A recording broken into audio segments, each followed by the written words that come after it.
자, 오늘 본문의 말씀을 좀 살피려면 이 본문의 말씀은 앞부분과 연결되어 있다는 것을 생각을 먼저 좀 하셔야 됩니다.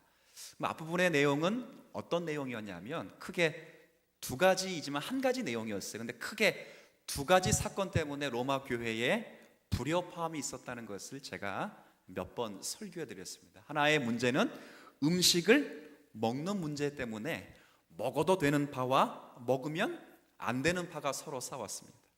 그러니까 우상 제물에 바쳐진 제물을 먹을 수 있느냐 없느냐. 그러니까 없다는 사람은 먹으면 큰일 난다. 먹으면 우상 숭배에게 그렇죠? 예배하고 신에게 절하는 것이다. 하나님은 몇 분이시다? 한 분이시니까 다른 신에게 절대 바쳐졌던 것을 우상을 먹으면 안 된다. 이렇게 이제 먹으면 안 된다는 파가 생겼어요. 근데 두 번째 파는 그거 먹어도 된다. 우상 같은 건 원래 없다. 그러니까 우상이라 보이는 건 전부 누가 만든 거라? 사람이 만든 것 뿐이지. 살아계신 하나님은 온 우주에 몇 분이시라 그 사람들도 이쪽도 한 분이라고 이쪽도 한 분이라 그러는 거예요. 한 분이시다. 오히려 안 먹으면 얘네들이 안 먹으니까 안 먹으면 우상이라는 것이 실제 있다고 인정해주는 꼴이 되지 않느냐. 그러니 이쪽 입장 들어보면 이쪽 입장도 맞는 것 같고 이쪽 말 들어보면 이쪽 말도 그러니까 항상 목사는 둘 말을 다 들어봐야 되겠죠. 참 신기해요. 둘 다 맞는 것. 둘 다 누구를 위해서 이렇게 이야기한다고요? 주님을 위하여. 성경에 오늘 14장에 지난번에 기록한 말이에요. 또 하나는 나를 지키는 문제 때문에 교회 안에 분파가 생겼어요. 어떤 사람은 한 날이 다른 날보다 더 귀하다. 어떤 사람은 무슨 말이냐? 모든 날이 다 주님의 날이다. 특별히 이제 문제가 됐던 것은 이제 토요일을 성일로 지켜야 되는가? 주일을 성일로 지켜야 되는가? 여러분 무슨 날을 주일로 성일로 지켜야 됩니까? 라고 물어보면 주일. 그렇죠. 한국 사람이니까 그렇지. 근데 제 친구는요 카타르 도마에서 단임 목회 한인교회 큰 교회를 목회하는 얼마 전에 부임했어요. 너는 언제 예배드리냐? 언제 예배드릴까요? 거기는 이슬람 국가니까 이슬람은 금요일 날 쉬어요. 언제 예배드려요? 금요일. 메인 화면에 가면 금요 예배 설교 딱 써 있어. 여기는 성령 집회를 하나? 그게 아니고 우리는 무슨 예배 설교 떠 있어요? 주일 예배 떠 있는 것처럼 그 친구들은 금요 예배가 메인으로 겠다. 그러니까 거기선 성일을 뭘로 지키고 있어요? 금요일. 그러니까 이런 싸움이 있는 거예요. 그러면 안 된다. 그 카타르 교회를 향해서 그러면 안 된다는 파가 있는 것이고 그래도 된다. 왜? 모든 날은 다 누구의 날이기 때문에 어느 것을 골라도 다 비슷하고 마치 다 설득력 있는 것처럼 생각합니다. 바울이 여기에 답을 했습니다. 뭐라고 답을 했죠? 둘 다 틀려서는 안 된다. 그런 말이었죠. 서로의 신앙적 특징과 선호가 서로 다르다는 것을 우리 신앙인으로서는 인정해야 된다. 그렇죠? 실제로 교회를 이룬 성도들을 보면 다양한 신학적 그리고 신앙적 입장들이 있습니다.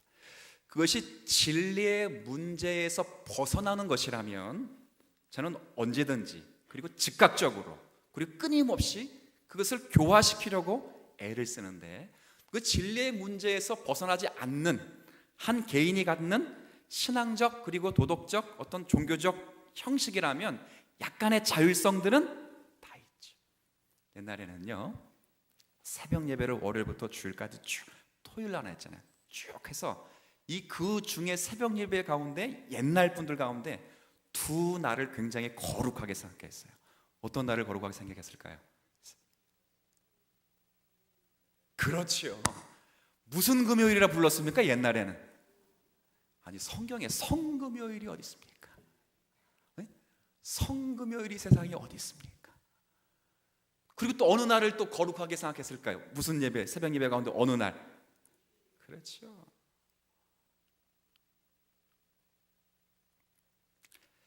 과연 그런 것인가? 그래서 실제로 그렇게 해서 자신의 신앙을 잡는 분들도 있고 그렇지 않고 어떤 사람은 성경을 읽고 묵상하는 것으로 신앙의 표준을 삼는 분도 있고 그것보다 어떤 분은 나는 기도를 가지고 좀 그렇게 신앙의 표준을 삼겠다라고 하는 분도 있죠. 서로 싸우면 안 된다. 둘 다 틀릴 수 없다는 거예요. 진리의 문제에서 벗어나지 않는 한 서로의 신앙적 선호가 있다는 것을 서로가 이해해야 된다. 이것이 바울이 로마 교회를 향해서 말씀하신 지난주의 내용이었습니다. 그리고 시간이 필요하다는 것을 언제나 인정하면서 그렇게 살아가야 될 것을 오늘 본문에서도 우리가 확인할 수 있습니다. 오늘 본문은 그 연장선에서 믿음이 강한 사람에게 조금 깊은 권면을 하는 내용이 오늘 본문의 내용입니다. 우리가 특별히 그렇잖아요. 이 형제들이 이렇게 있으면 형하고 동생하고 막 싸우잖아요. 그럼 보통 부모님이, 저도 이제 어릴 때 부모님이 혼냈는데, 일단 같이 혼내, 같이 혼내고, 약간 같이 있을 때는 누구를 더 혼내냐면 동생을 막 혼내. 형한테 그럴 수 있느냐 그래. 그다음 이제 일단 딱 끝났어 1차전이. 그러면 누구를 따로 부르죠? 형을 따라. 일로 와. 그렇죠?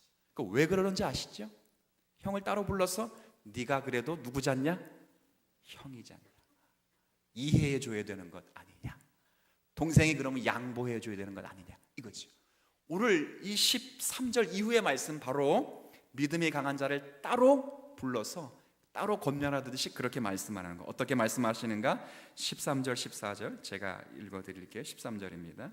그런즉 우리가 다시는 서로 비판하지 말고, 믿음이 약한 자와 강한 자 사이에 비판하지도 말고, 그 다음 잘 보세요. 믿음이 강한 자에 뭐라 말하냐면 비판을 하지 말 뿐만 아니라 아예 함께 읽어주세요. 시작. 부딪힐 것이나 거칠 것을 형제 앞에 두지 아니하도록 주의하라.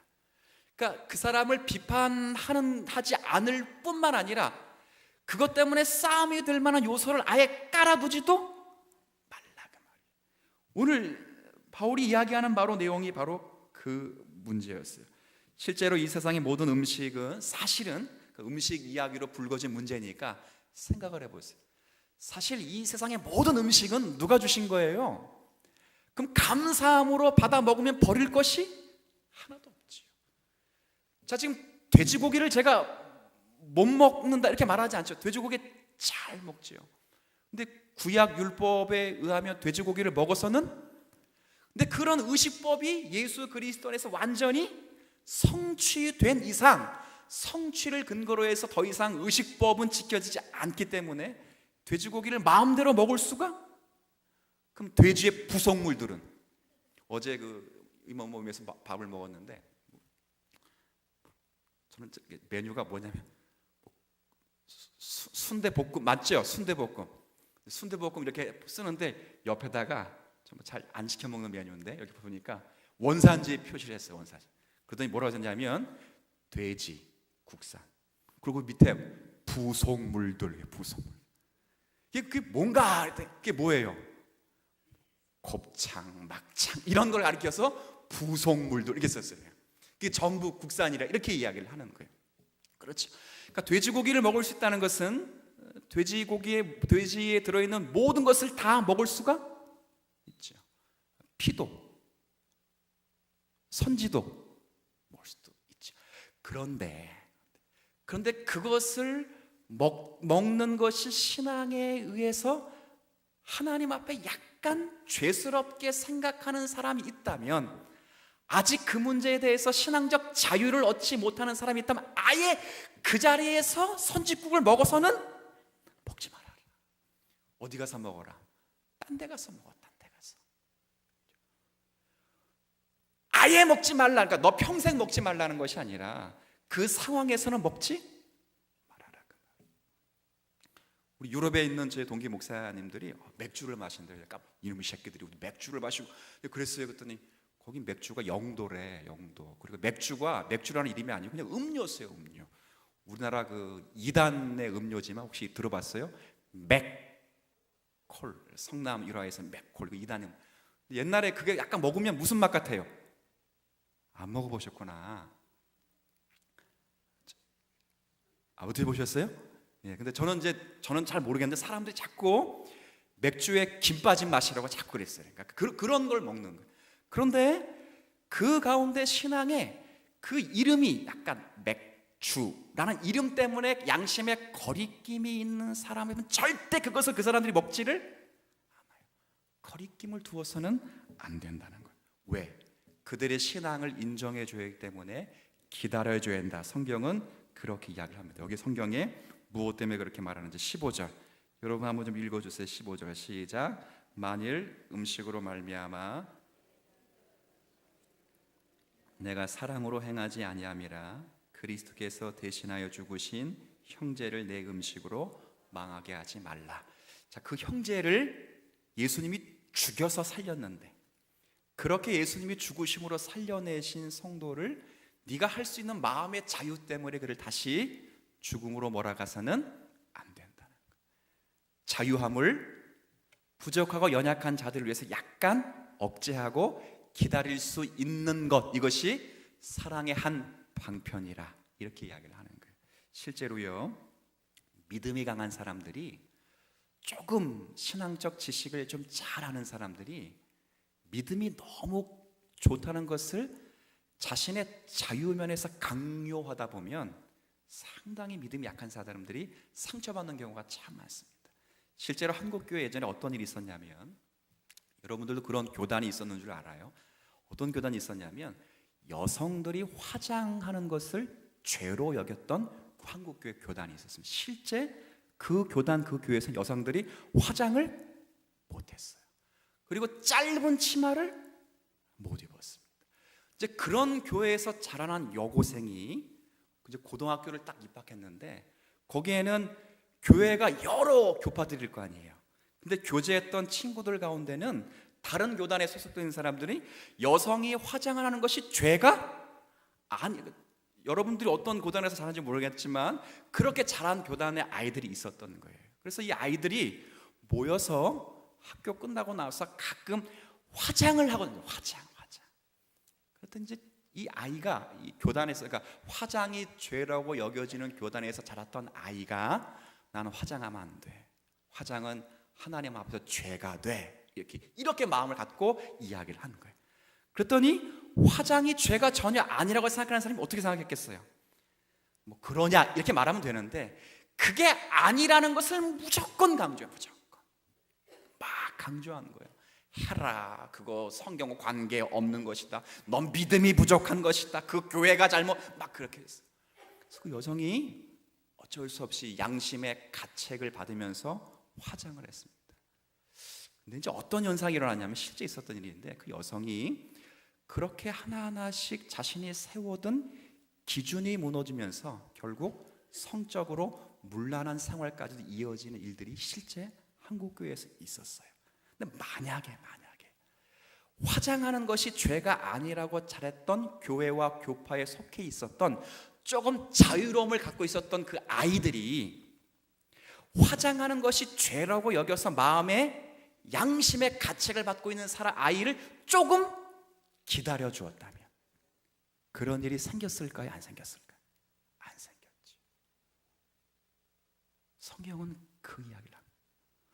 우리는 기도라는 것, 말씀이라는 것은 성경이라고 하는 신앙적 표준을 갖고 있는데 이 신앙적 표준을 따라서 자유함을 누리는 것 가운데 특별히 많은 자유함을 정말 나 자유하다라는 마음을 가지고 사용하면서 때로는 그 자유를 마음껏 누리지 못하는 자를 향해서 너무 강요하는 식으로 우리의 신앙을 확인하는 경우가 참 많습니다.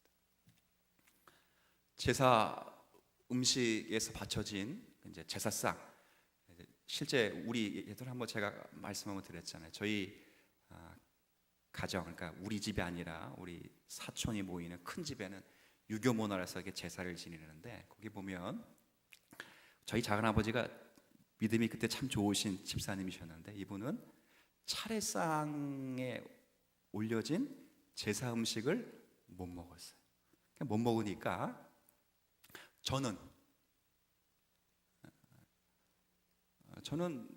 그러니까 주면 묻지도 말고 따지도 말고 고린도전서 말씀처럼 뭐 했을까요? 근데 큰어머니가 그거 제사상에 올라온 음식이야. 그럼 저는 그때 안 먹었죠. 이게 고린도전서의 말씀이에요. 그렇죠? 그런데 작은아버지는 못 먹어요. 그래서 큰어머니가 차례상에 올라가지 아니한 것만 골라서 늘 그때 앞에 갖다 줘요. 저는 그분을 보면서 저는 자유롭게 먹을 수 있었지만 그분의 신앙을 위해서 저도 뭐 하는 척 했을까요? 안 먹는 척 했지. 제가 잘했다라는 것이 아니라 신앙에 우리가 하나님의 은혜로 사랑을 받아 여기까지 왔다 하는 것을 무엇으로 표방할 것인가? 난 기도를 많이 하고 성경을 이만큼 알아라는 것으로 표현되지 않는다는 거예요. 여러분의 신앙이 어떤 것으로 교회 가운데 구현되냐면 여러분을 통해서 하나님의 어떠하심이 증거되는 것으로 표현돼야지, 여러분이 40일 철야를 하는 것으로, 여러분이 성경적인 지식을 얼마나 많이 꿰뚫고 있는 것으로, 여러분 난 모든 것을 다 할 수 있는 것으로 신앙이 표현되지는 않아요. 보세요. 믿음이 좋은 사람, 소위 믿음이 좋은 사람들이 싸움합니까? 믿음이 없는 사람들이 싸움합니까? 그렇죠? 교회는 믿음이 많아서 문제가 생깁니다. 그럼 많다는 것이 나쁜 것이 아닙니다. 많다는 것으로 강요하기 때문에 문제가 생깁니다. 바울이 이 문제를 언급하면서 여기 중요한 내용을 이렇게 설명합니다. 17절. 자, 17절 여러분이 한번 읽어주세요. 시작.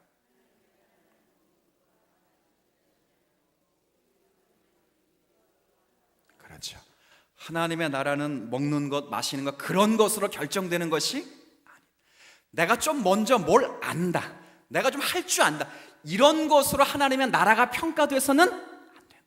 저 교회는 선교사를 100명을 파송했다, 이 교회는 선교사를 한 명도 파송하지 못했다, 이런 것으로 하나님의 나라의 정책이 펼쳐지지를 않는다. 뭘로 하나님의 나라가 확인된다고요? 뭡니까? 하나님의 성품입니다. 성품. 주님 사랑 교회가 무엇으로 평가될까요? 여러분 전도 얼마 했다고요? 아니요. 이 교회가 얼마나 많은 사람들 아니요.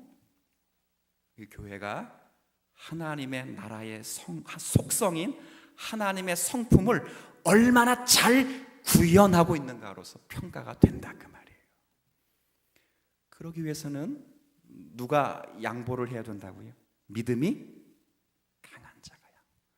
어떤 문제에 있어서, 그러니까 진리의 문제에 있어서가 아니라, 그 진리의 문제에 있어서는 양보해서는 안 되죠.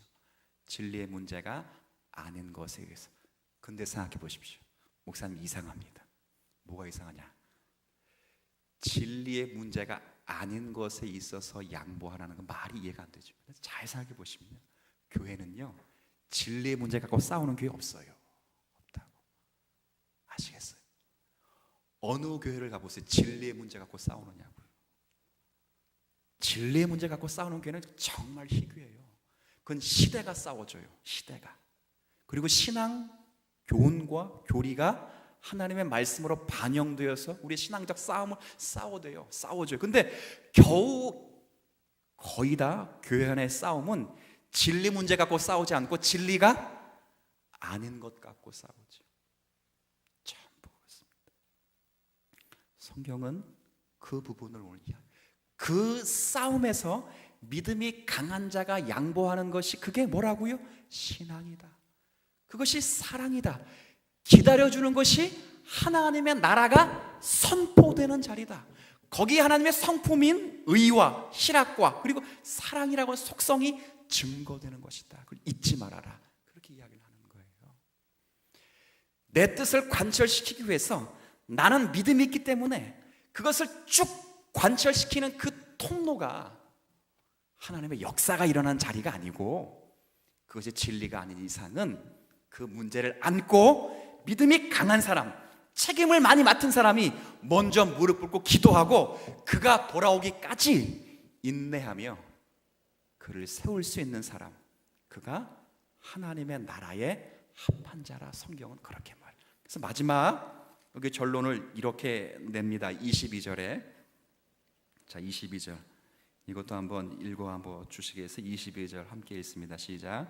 내게 있는 믿음을 하나님 앞에서 스스로 가지고 있으라. 자기가 옳다는 바를 자기를 정죄하지 않은 자는 복이. 이 무슨 말이에요? 쉽게 말하면 어떤 문제를 가지고 있어서 그 문제에 관해서 먼저는 누구에게 적용하라? 자신에게 적용하라. 그 문제입니다. 결론을 그렇게 냅니다. 하나님의 말씀 앞에서 하나님의 교회를 이루어가는 성도들이 믿음이 강한 자가 연약한 자를 품고 그 자리에 하나님의 나라의 속성이 이루어지기 위해서는 가장 중요한 것은 모든 자유로운 자, 모든 믿음이 강한 자가 가지고 있는 그 생각을 먼저는 누구에게 적용을 하라고요? 자기 스스로에게 적용하라고 말이죠. 난 말할 수 있어, 난 알고 있어, 난 그것을 이해할 수 있어 라는 것을 저 사람이 이해 못해서, 저 사람이 알지 못해서, 저 사람이 말하지 못해서가 아니라 그걸 누가 먼저에게 적용을 해? 나에게 먼저 적용. 그 말을 내가 들으면 어떠할까? 그 말을, 그 원칙을 내게 먼저 적용하면 어떻게 되는 거예요? 그렇게 신앙생활을 하라 그 말이에요. 왜요? 하나님의 나라는 먹어야 되느냐 안 먹어야 이걸 결정하는 것이 아니다. 어느 날이 더 중요하냐, 날짜를 찝어달라, 아니에요.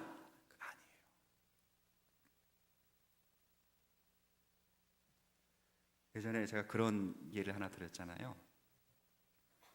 어떤 한 집사님이 아이를 공부를 이렇게 시키면서 이렇게 이제 이런 질문을 제게 했어요. 목사님, 대학이 이렇게 3개 대학이 있는데 어느 대학을 가야 됩니까? 목사님 좀 알려주세요. 제가 뭐라 대답했죠? 했다 그랬죠? 그걸 제가 어떻게 아냐고. 그걸 제가 어떻게 알아요? 제가 이 아이를 본 시간은 채 2년도 안 되고 기껏해야 주일만 보는데 제가 얘를 어떻게 합니까? 여태까지 봐오신 부모님께서 이 아이의 실력과 적성에 잘 맞는 학교를 이 아이와 상담해서 선택해 줘야지, 쪽집 게시듯이 신적 위험을 가지고 뭘 하나 톡 찍으면 성공할 것처럼 그렇게 하지 말라는 거예요. 교회도 마찬가지. 그 부딪힘, 그 서로 긴밀한 대화, 서로 긴장관계처럼 보이지만 밀고 당기는 서로의 이해, 그 관계 속에서 서로의 배려, 이런 것이 없이 한 사람이 주체가 돼서 모든 것을 다 끌어갈 때는 거기엔 하나님의 나라의 속성이 드러나지를 않는다는 거예요. 오늘 이 말을 합니다. 우리 모두는 아닐 수 있습니다. 그러나 우리 모두는 사실 이 말씀에서 제외되지 않습니다. 저도 믿음의 강한 자가 될 수 있고 여러분들도 믿음의 강한 자가 될 수 있습니다. 진리의 문제에 있어서는 한치의 양보가 없어야 하지만 진리의 문제가 아닌 이상 여러분을 통해서 하나님의 나라가 선포되고 증거되고 확장된다는 사실을 기억하시고 거기에 여러분이 알고 있는, 이해하고 있는, 확신하고 있는 모든 것이 여러분 스스로에게 먼저 점검되고 확인되고 가르침 바 되어 여러분의 허락하신 인격과 성품을 따라 하나님의 나라가 거기 이루어지는 이해와 사랑과 평강이 넘쳐나시기를 주의 이름으로 부탁을 드리겠습니다. 하나님, 신앙의 명분이 구호와 어떤 결단으로만 되는 것이 아니라 바울은 로마 교회에 쓰신 편지를 통해서 누누이 우리에게 말씀해 주었습니다. 진리의 문제인 이상 그것은 한치의 양보가 있어서는 안 될 것입니다. 그러나 하나님께서 명백히 금하지 아니하거나 명하지 아니하는 논란이 되는 영역에서는 서로 심판하지 않아야 할 것입니다. 나는 알고 있고 이해하고 있고 확신하고 있기 때문에 무조건 그것을 강요하는 것은 신앙에 마땅한 자리가 아니라 성경은 그렇게 우리에게 가르치고 있습니다. 왜냐하면 하나님의 나라가 우리를 통해서 이루어져야 하기 때문입니다. 하나님의 나라는 먹어야 되느냐 말아야 되는가 결정하는 것이 아닙니다. 하나님의 나라는 나를 따라오라 라고 하는 나의 기준도 아닙니다. 함께 대화하고 고민하고 걱정하고 배려하고 그런 중에 하나님의 거룩하신 성품이 우리 가운데 이루어져서 의와 평강과 희락이 이루어지는 그 자리가 되어야 할 것입니다. 사랑하는 모든 성도들이 받은 말씀을 잘 깨달아서 오늘이란 그릇에 담아낼 수 있는 성도가 되게 하여 주옵시고 이 말씀을 교회라고 하는 정황과 시대라는 그리고 세월이라는 정황과 상황 속에서 담아낼 수 있는 믿음의 성도들이 되게 하여 주옵소서. 쉽지 않을 것입니다. 우리는 아는 척하고 싶습니다. 꾸짖고 싶어합니다. 정죄하고 싶습니다. 자랑하고 싶은 마음이 있습니다. 그러나 우리가 먼저 스스로 우리에게 적용해보고 감내하며 우리 많은 믿음의 연약한 자들에게 기꺼이 이웃이 되어주기를 결단하는 성도들 되게 하여 주옵소서. 우리 중에 연약하고 하나님께 간구하는 종들이 있습니다. 수없이 우리가 기도하고 하나님의 은혜를 간구하며 기대합니다. 하나님이 이미 예배하신 은혜를 주시기 위하여 그 과정을 섭리 속에서 인도하시는 중에 있는 줄 믿사오니 우리 모두가 함께 기도하고 하나님 역사를 마음껏 누릴 수 있도록 하나님 은혜를 더하여 주옵소서. 서로의 마음을 잘 이해하여 위로하는 교회가 될 때 거기에 주의 나라가 확장될 줄로 믿고 용기를 얻고 기도하고 또 모든 분들도 인내하며 하나님의 뜻을 기다리게 하여 주옵소서. 모든 말씀 예수님의 이름으로 기도 올립니다.